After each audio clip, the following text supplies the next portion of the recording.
You'll see in this trade that I don't rely on hype, news, or a dozen indicators. My strategy is simple. My strategy cuts through all that with a simple set of rules.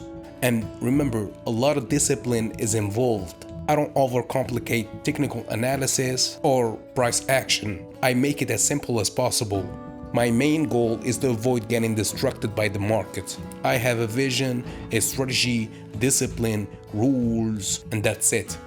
Yeah, so if you want to learn my strategy, the first episode is free at learnthestrategy.com/free. Link in the description or in the bio.